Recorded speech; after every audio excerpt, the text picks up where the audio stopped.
Another day, another example of US government incompetence. I decided to take a break from the 10 new episodes of Bluey that dropped on Disney Plus to make a video about this topic, so appreciate my great sacrifice. Yesterday, a federal judge denied the FTC, that's the United States Federal Trade Commission for any non-Americans watching, request for a primary injunction against Microsoft's attempt to purchase Activision Blizzard King for $69 billion.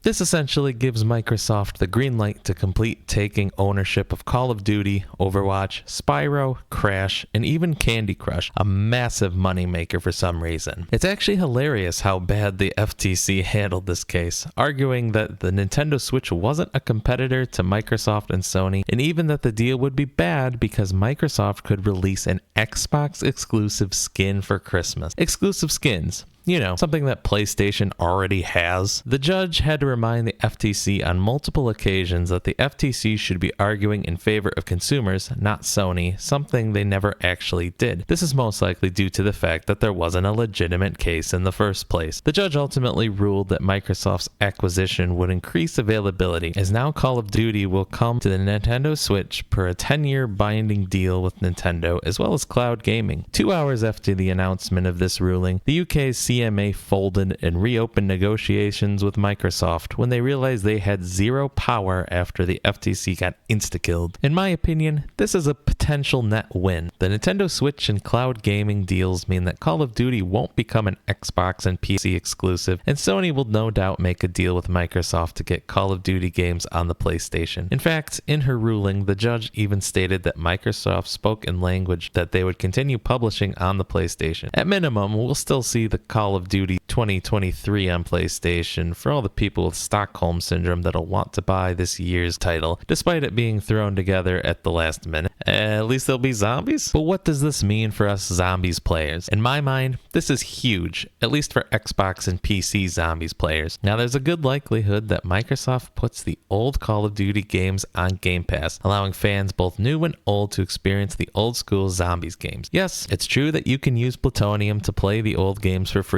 on your PC, but there's no guarantee that will stay open if Activision goes cease and desist happy again. Additionally, it's technically not legal. There's also a possibility that Microsoft makes Activision support their old games in order to keep them safe if they were to come to Game Pass, meaning you can safely play with randoms with the only danger being your mental well-being disintegrating. This might be a pipe dream, but it's certainly not out of the realm of possibility in order to keep people coming to Game Pass. Imagine all of those new players who could experience the zombies golden era of Black Ops 2, 3, and 4. Yes, 4, since it'd be far more affordable than buying the games individually. This could realistically create a new golden age of zombies, especially if Treyarch can bounce back from Vanguard in 2024 and give us a top-tier experience that we know they can when they don't have to save the incompetent Sledgehammer. But that's the past. What about the future? If new Call of Duty games starting with Treyarch's 2024 start being released on Game Pass, it's a massive win for Xbox and PC players. It would be substantially cheaper to purchase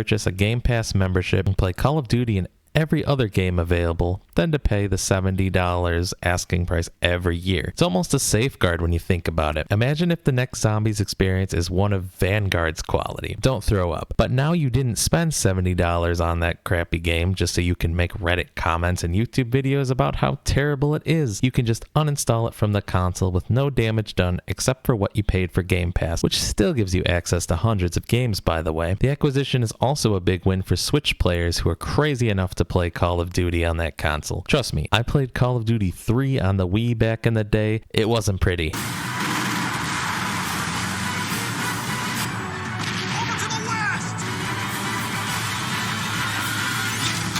That being said, now they can experience zombies on their own systems instead of needing to shell out money for an additional console or PC, at least for the next 10 years. I previously played MLB The Show a lot over the past 3 years, and the legends they were able to get in the game this year were enormous, and it was thanks to all the extra revenue from leaving PlayStation exclusivity and expanding to Xbox and Switch. While Activision is in no way standing in the soup line within their funds department, they could do great things with zombies, but they'll probably just get Michael Jordan as an operator. Nothing is set in stone yet, of course, but I certainly see a path forward for this to be a positive experience for zombies going forward. Maybe it's just the new Xbox player in me, but I'm interested to see where Microsoft goes with this.